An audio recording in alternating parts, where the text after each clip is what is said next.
Hello and welcome back once again in another session of partnership accounting.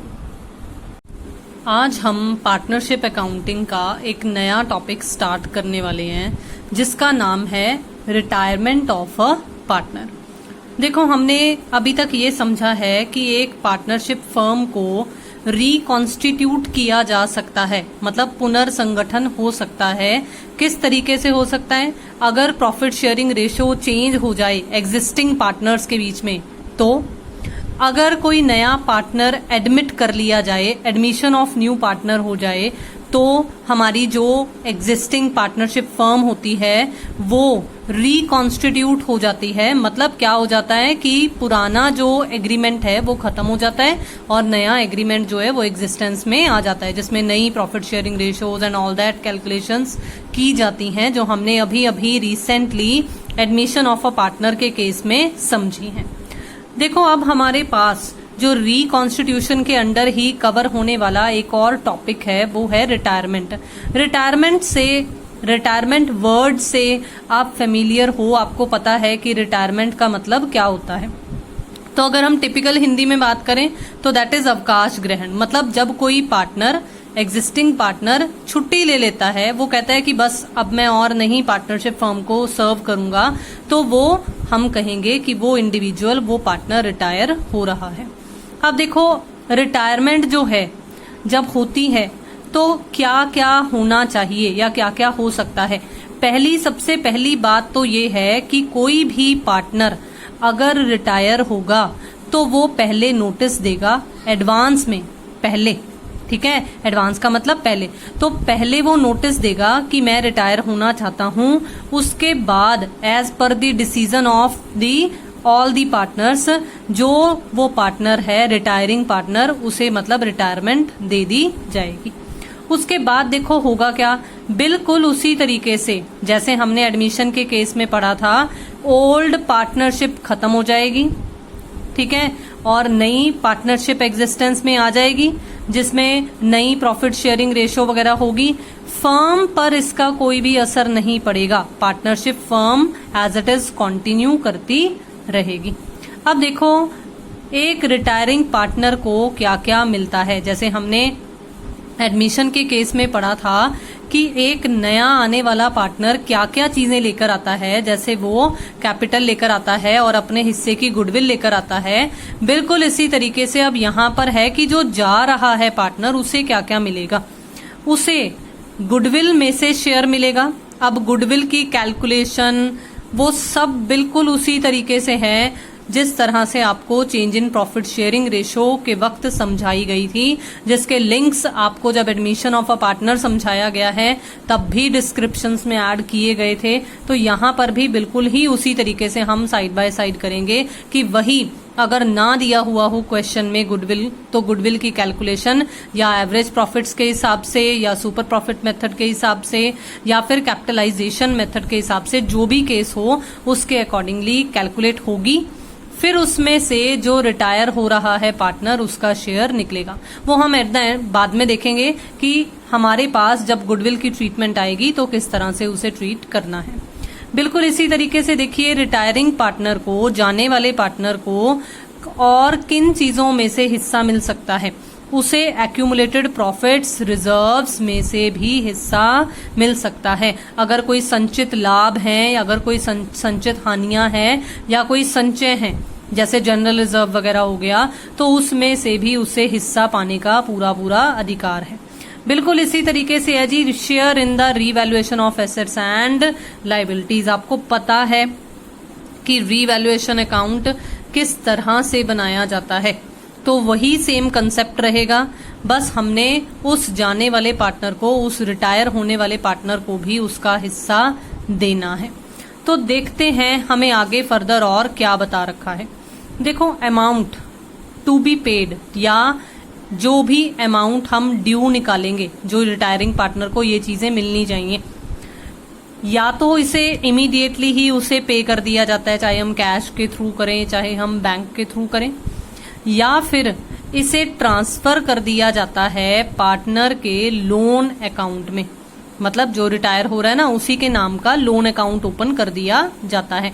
एक तरीके से आने वाली एक लायबिलिटी बना ली जाती है कि अगर हमारे पास अभी इमीडिएटली पैसा नहीं था, हमने उसे इमीडिएटली पेमेंट नहीं की, तो हम इन फ्यूचर उसे पेमेंट करेंगे, तो इसीलिए वो उसके लोन के खाते में ट्रांसफर हो जाती है अमाउंट।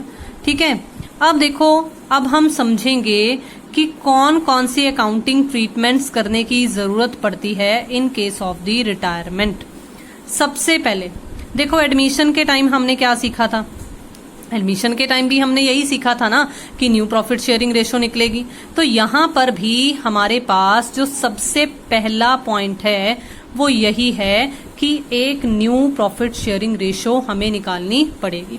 देखते हैं कि इसमें किस तरह से निकलेगी न्यू प्रॉफिट शेयरिंग रेशो। जब आगे ये टॉपिक डिस्कस करेंगे फिर हम देखेंगे। अब देखो, गेनिंग रेशो, जैसे जब एक नया पार्टनर एडमिट किया जाता है तो पुराने पार्टनर्स को सेक्रीफाइस करना पड़ता था, तो हम सेक्रीफाइसिंग रेशो निकालते थे। यहां पर जब एक पार्टनर छोड़कर जा रहा है या दो पार्टनर्स छोड़कर जा रहे हैं, सिंपल सी बात, अगर पार्टनर्स या पार्टनर रिटायर हो रहे हैं तो बाकी के बचे हुए को फायदा हो रहा है, गेन हो रहा है, तो यहां पर कौन सी रेशो निकलेगी? Gaining ratio. बिल्कुल इसी तरीके से हमारे पास कुछ और अकाउंटिंग ट्रीटमेंट्स हैं। देखो, वही नाम है जो हमने एडमिशन ऑफ अ पार्टनर के केस में या जो हमने change in profit sharing ratio के केस में समझे थे। ये गुडविल का नाम बिल्कुल वही है, एसेट्स एंड लायबिलिटीज रीवैल्यूएशन का नाम बिल्कुल वही है, एक्यूमुलेटेड प्रॉफिट्स या रिजर्व्स फिर से वही हैं। ये तीनों के तीनों कंसेप्ट्स वही हैं जो हमने change in profit sharing ratio में भी पढ़े थे, जो हमने एडमिशन में भी पढ़े थे और हम इसमें भी पढ़ेंगे। ठीक है, अब देखो बहुत ही ध्यान से, payment to retiring partner. Retiring partner को पेमेंट किस तरह से की जाती है इसका हिंट मैंने अभी अभी यहां पर आपको ऊपर दिया है कि या तो इमीडिएटली पे कर दिया जाता है या फिर उसके लोन के खाते में ट्रांसफर कर दिया जाता है। देखो, अब जो नई गाइडलाइंस आई हैं ड्यू टू कोविड-19 सिलेबस में थोड़ा सा रिडक्शन किया गया है ना, तो आपको जो पेमेंट है रिटायरिंग पार्टनर को वो सिर्फ यही कंसेप्ट है कि या तो उसे इमीडिएटली पे कर दो या लोन के खाते में ट्रांसफर कर दो। अर्लियर क्या था कि अगर लोन को इंस्टॉलमेंट्स में किया जा रहा है तो लोन के अकाउंट की मेंटेनेंस भी दिखाई जाती थी, क्वेश्चंस में पूछी जाती थी, लेकिन अब वो स्किप कर दी गई है। तो जब हम पेमेंट टू रिटायरिंग पार्टनर से रिलेटेड क्वेश्चंस करेंगे तो हमें वो लोन की आगे अगर इंस्टॉलमेंट्स की फॉर्म में पेमेंट है या कुछ, तो वो हमें करने की कोई जरूरत नहीं है, क्योंकि वो for the time being for this current session हमारे पास सिलेबस में अभी नहीं है। अब देखिए बहुत ही ध्यान से, adjustment of capital in proportion to profit sharing ratio, ये भी आपको, वैसे तो आपको पता है प्रॉफिट शेयरिंग रेशो के केस में किस तरह से कैपिटल्स को एडजस्ट किया जाता है, जैसे हमने एडमिशन के केस में किया था ना कि नए पार्टनर की प्रॉफिट शेयरिंग रेशो के हिसाब से हम कैलकुलेट कर लेते हैं फर्म की कैपिटल, फिर उसके बाद न्यू शेयर के हिसाब से कैलकुलेट कर लेते थे कि सभी पार्टनर्स की नई कैपिटल क्या होगी, फिर या टू करंट अकाउंट या बाय करंट अकाउंट या अगर कैश की फॉर्म में एडजस्टमेंट होना है तो वो निकाल लेते थे। यहाँ पर रिटायरमेंट के केस में ये भी फॉर दी करंट सेशन इसे भी डिडक्ट किया गया है, तो हमें ये पर्टिकुलर टॉपिक भी करने की कोई जरूरत नहीं है। तो मुझे लगता है कि बहुत ही आसान, बहुत ही सिंपल सा कंसेप्ट आपके लिए for the retirement of a partner बचा है। सिर्फ कुछ ही ट्रिक्स हैं जो हमें यहाँ पर थोड़ा सा मोल्ड कर थोड़ा सा चेंज कर हमें समझनी पड़ेंगी। रेस्ट ट्रीटमेंट्स बिल्कुल उसी तरीके से रहेंगी जैसे हमने पहले समझी हुई हैं। तो मुझे लगता है कि काफी इंटरेस्टिंग सेशन रहेगा ये रिटायरमेंट ऑफ पार्टनर्स का। अब देखते हैं कि जो ये फर्स्ट अकाउंटिंग ट्रीटमेंट मैंने आज आपके साथ इंट्रोड्यूस किया है आपको इस पर्टिकुलर टॉपिक के साथ, देखते हैं न्यू प्रॉफिट शेयरिंग रेशो किस तरह से कैलकुलेट की जा सकती है। देखिए, calculation of new profit sharing ratio.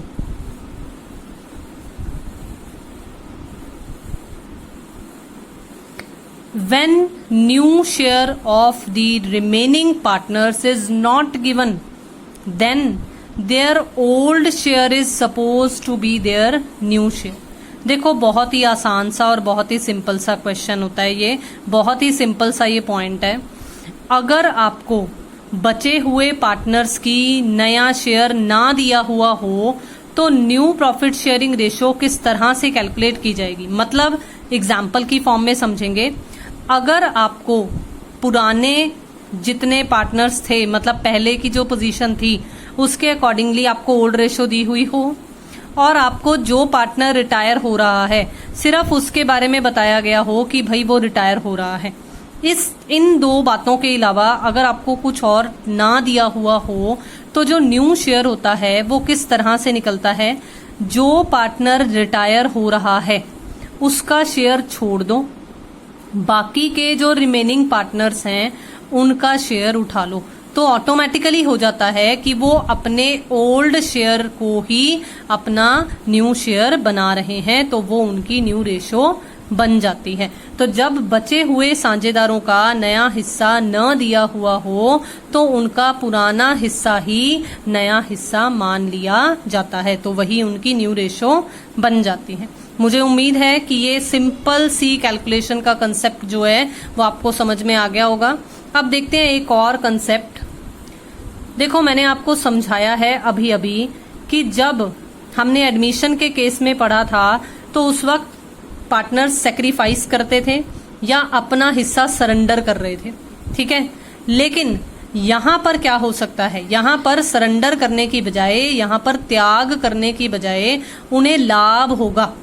तो क्या हो सकता है, वो परचेज कर सकते हैं। जब एडमिशन ऑफ अ पार्टनर थी तो नया पार्टनर उनसे परचेज कर रहा था, लेकिन यहाँ पर जाने वाले पार्टनर से, रिटायरिंग पार्टनर से जो एग्जिस्टिंग हैं या हम कहेंगे ओल्ड पार्टनर्स हैं या रिमेनिंग पार्टनर्स हैं वो परचेज कर सकते हैं। तो इसलिए कभी कभी बचे हुए साझेदारों के द्वारा अवकाश ग्रहण करने वाले, मतलब रिटायर होने वाले साझेदार के हिस्से को खरीद लिया जाता है। तो उस केस में अगर हमें न्यू शेयर निकालना हो तो वो कैसे निकलेगा, वो निकलेगा new share is equal to old share plus fraction purchased, या हम इसे कहेंगे गेन, ठीक है। देखो जैसे सरेंडर का केस था एडमिशन के केस में, उसे हम सेक्रीफाइस मानते थे, तो हम न्यू शेयर निकालने के लिए क्या करते थे, ओल्ड शेयर में से माइनस कर देते थे ना उसे। यहाँ पर ऑपोजिट है केस, तो यहाँ पर वो गेन है, उन्हें मिल रहा है, तो हम उस गेन को ऐड कर देंगे तो हमारे पास नया वाला शेयर निकल आएगा। मुझे उम्मीद है कि जो थ्योरेटिकल पॉइंट ऑफ व्यू से आज मैंने आपको ये समझाया है ये आपको समझ में आया होगा। अब आज मैं न्यू प्रॉफिट शेयरिंग रेशो से ही रिलेटेड आपके साथ कुछ प्रैक्टिकल क्वेश्चंस डिस्कस करूंगी। देखिए पेज नंबर 5.109 पर ये मैं क्वेश्चन नंबर 1 का बी पार्ट आपको करवाऊंगी एक बार। A, B, C and D 4 partners हैं जो प्रॉफिट शेयरिंग रेशो 5, 3, 1 एंड 2 ये शेयर करते हैं। Calculate the new profit sharing ratio if B and C retire from the firm. अब देखो मैंने अभी अभी आपको बताया ना कि एक पार्टनर भी रिटायर हो सकता है, एक से ज्यादा भी रिटायर हो सकते हैं। तो बी और सी यहाँ पर 2 पार्टनर्स रिटायर हो रहे हैं। देखो फर्स्ट केस है, आपको पुरानी रेशो दी हुई है, आपको सिर्फ जो रिटायर हो रहे हैं वो इन्फॉर्मेशन गिवन है। क्या इसके अलावा कोई और इन्फॉर्मेशन आपको क्वेश्चन में दी हुई है? नहीं दी हुई। तो आपने क्या करना है, आपने बी और सी के शेयर को काट देना है। जो ए और डी का ओल्ड शेयर था बस उनके उस शेयर को उठा लेना है, वही उनकी न्यू प्रॉफिट शेयरिंग रेशो बन जाएगी। देखिए कुछ इस तरह से लिखेंगे, ए बी सी डी उनकी रेशो लिख ली, उनके शेयर्स लिख लिए। बी और सी रिटायर हो रहे थे तो मैंने बी और सी का शेयर कट कर दिया। रिमेनिंग जो ए और डी का था 5:2 it will be our new ratio. तो ये हमारे लिए क्या निकल आएगी, हमारी न्यू रेशो। तो मुझे उम्मीद है कि ये सिंपल सा क्वेश्चन आपको समझ में आ गया। अब देखते हैं नेक्स्ट क्वेश्चन।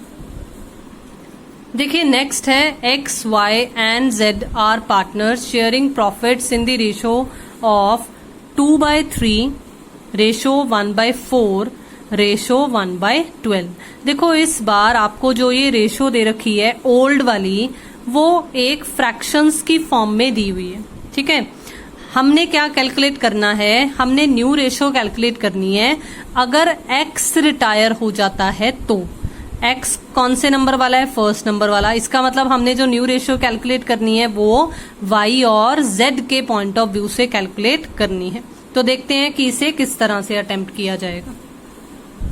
देखो ये जो फ्रैक्शंस से रिलेटेड क्वेश्चंस होते हैं ना, इनको हम दो तरह से अटेम्प्ट कर सकते हैं, जिसका एक तरीका मैंने आपको यहाँ पर क्वेश्चन नंबर 2 में ही समझाया है।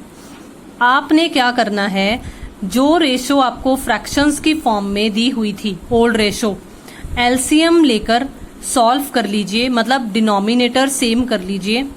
आपके पास आपकी ओल्ड रेशो आ जाएगी 8:3:1।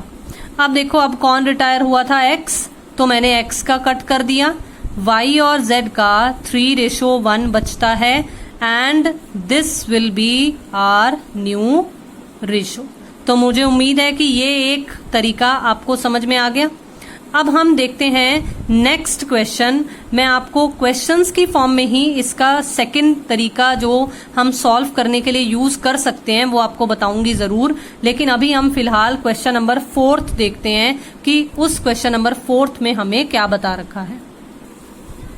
देखिए question number 4, A, B and C 3 partners हैं जो कि प्रॉफिट शेयर कर रहे हैं 4:3:2 में। B रिटायर हो जाता है and his share was taken up by A and C in the ratio of 3:2। देखो इस बार सिर्फ रिटायर होने वाले पार्टनर तक की इंफॉर्मेशन नहीं, उसके आगे भी हमें कुछ बताया हुआ है।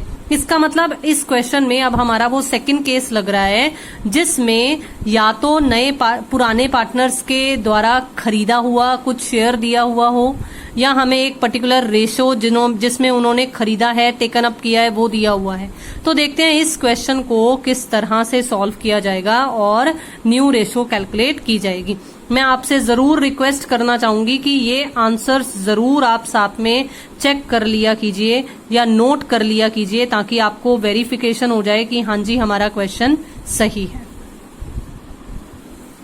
देखिए 3 पार्टनर्स थे A, B एंड C, और आपको ओल्ड रेशो 4:3:2 बता रखी थी। B रिटायर हो गया और उसका शेयर A और C ने कौन सी रेशो में लिया है, 3:2। यहां तक अकॉर्डिंग टू क्वेश्चन जो था वो मैंने उतार लिया।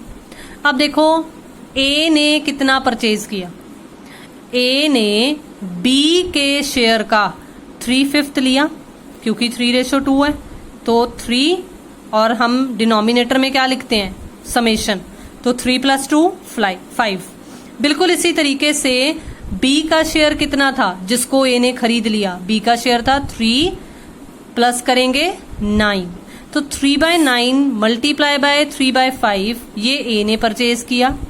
बिल्कुल इसी तरीके से C ने कितना परचेज किया, C ने B के शेयर का 2/5 परचेज किया, तो ये परचेजेस मेड बाय C यानी कि taken up by A and C निकल आएगा।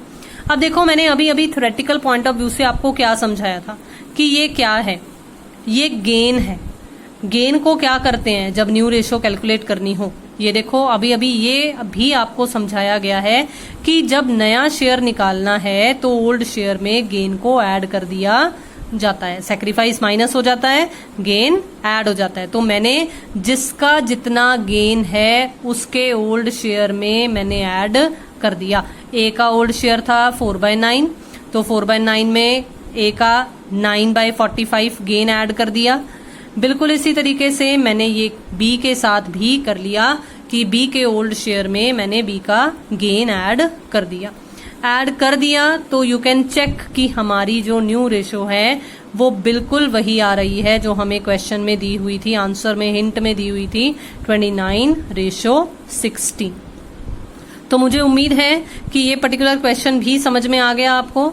अब एक लास्ट क्वेश्चन और देखते हैं ताकि आपको वो फ्रैक्शंस वाला जो मैंने कहा था कि हम क्वेश्चन के थ्रू ही समझेंगे तो वो भी आपको कंसेप्ट क्लियर हो जाए। देखो क्वेश्चन नंबर 5 का B part, A, B and C are partners sharing profits in the ratio of 1/2, ratio 1/3, ratio 1/6। देखो फिर से वैसे ही फ्रैक्शन में दिया हुआ है ना आपको, B रिटायर हो रहा है और B का जो शेयर है वो A और C के द्वारा 5:3 में दिया हुआ है कि उन्होंने खरीद लिया। एक्चुअली आपको ये जो क्वेश्चन है वो अभी जो हमने दो अलग अलग केसेस समझे हैं उन दोनों का कॉम्बिनेशन है, फ्रैक्शन में भी दिया हुआ है और एक पर्टिकुलर रेशो में परचेज भी किया है रिमेनिंग पार्टनर्स ने। तो देखते हैं अब इस केस में न्यू रेशो जो कि 17:7 निकल रही है वो किस तरह से निकलेगी। देखो अभी हमने एक क्वेश्चन किया था और मैंने आपको कहा था कि एलसीएम लेकर आप डिनोमिनेटर सेम कर सकते हो और इन फ्रैक्शंस की बजाय आप रेशो जो है वो कैलकुलेट कर सकते हो। अगर आप नहीं भी ऐसा करते, अगर आप एलसीएम लेकर सॉल्व नहीं करते हो, अगर आप इनके ओल्ड रेशोज को, ओल्ड शेयर्स को फ्रैक्शन में ही रहने देते हो, तब भी आपका आंसर बिल्कुल ठीक आएगा। देखो किस तरह से, मैंने ए का शेयर वही 1/2 लिखा, बी का शेयर वही 1/3 लिखा और सी का वही 1/6 लिखा। इस बार मैंने एलसीएम 6 लेकर 3:2:1 नहीं किया, मैंने वैसे का वैसे ही रहने दिया। ठीक है, अब देखो बी रिटायर हो रहा है और ए ने और सी ने इस रेशो में बी के शेयर को खरीद लिया है। तो जैसे हमने अभी क्वेश्चन किया था कि ए ने कितना परचेज कर लिया, हम वो निकाल लेंगे। सी ने कितना परचेज कर लिया, हम वो निकाल लेंगे। ए ने कितना परचेज किया, बी का 5/8। बिल्कुल इसी तरीके से सी ने कितना परचेज किया, बी के शेयर का 3/8। तो ये गेन ए का आ गया और ये गेन सी का आ गया। ठीक है, देखो वही गेन रहा है ना 5/3। ये क्रॉस चेक भी कर सकते हो आप कि कैलकुलेशंस अगर करोगे, कई बार कैलकुलेशन मिस्टेक्स हो जाती हैं तो आपको पता होना चाहिए। लेकिन एक चीज याद रखना, अगर आप ऐसे यहाँ पर ऐसे जैसे कट हो रहा है ये, अगर आप इसे कट कर दोगे तो आप फिर नहीं टैली कर सकते हो। टैली अगर करना हो तो आपका डिनोमिनेटर सेम होना चाहिए। ठीक है, अब देखो बहुत ही ध्यान से, अगर मुझे ए का नया शेयर कैलकुलेट करना है तो मैंने अभी क्या किया है फॉर्मूला, ओल्ड शेयर प्लस जो मैंने परचेज किया है। तो ओल्ड शेयर कितना था ए का 1/2 और परचेज कितना किया है 5/24। तो सॉल्व कर दिया, 17/24 आ गया।